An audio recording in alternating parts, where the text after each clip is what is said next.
itemized copy of the budget so that everyone in this congregation knows where every penny is spent. There's no hiding anything. There's no covering anything up.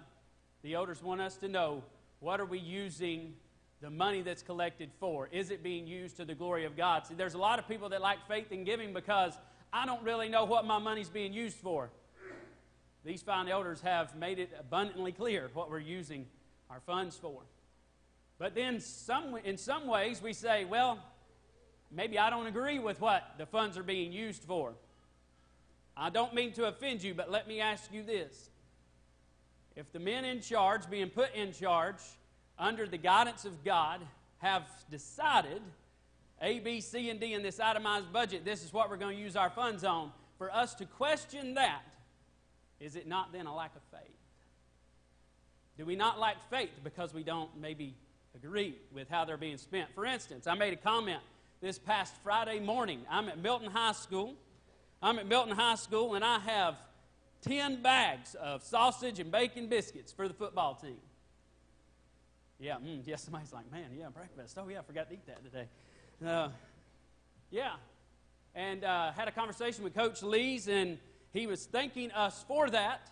That came out of my budget, by the way, for youth and family. We're making a huge push to outreach to the educational system that's right here, a block down from this church building in the next year. And I said, to me, this is a good way to spend the Lord's money. Why? Because it got Margaret Street on campus. It got Margaret Street in front of those kids. Not only did I get on campus to do that, I was invited to speak for FCA. So in order to get in front of students who may not know God, who may not know Jesus, we spent a little bit of money to feed some kids breakfast so that Margaret Street could get on campus and teach somebody the gospel. Tell me how we did not serve the Lord in providing breakfast for some teenagers.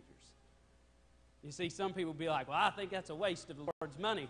And I told Coach Lees, I think the good way to spend the Lord's money. There's some honor, some awe, some respect, love that needs to be given to it.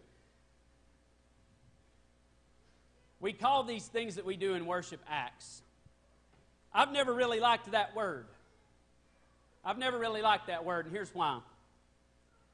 I'm not saying that you're wrong because you like that word. That's just some of the wording we've chose to use. And we've talked about how even the church, some of the wording we've chose to use over hundreds of years, is that some of it's just a little misleading. Act is one of those things to me because it gives me the sense, it may give other people the sense when they walk through these doors, what we're doing is acting. We're putting on a show. We're doing something. Yeah, we're doing something. We're engaging in something, but it's something so much bigger than the action that's taking place.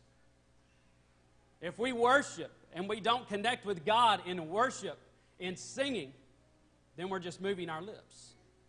If somebody is leading a prayer, actually actively doing something, and our mind is all over the place, then we're not worshiping. If the preacher is preaching, and it's okay, I understand, everybody's mind goes all over the place. I understand that. This is worship. When we observe the Lord's Supper, that's worship. If we're just doing something, and there's no engagement, no thought put into it, no reverence and connection with God in it, then that's exactly what's happening. We're acting.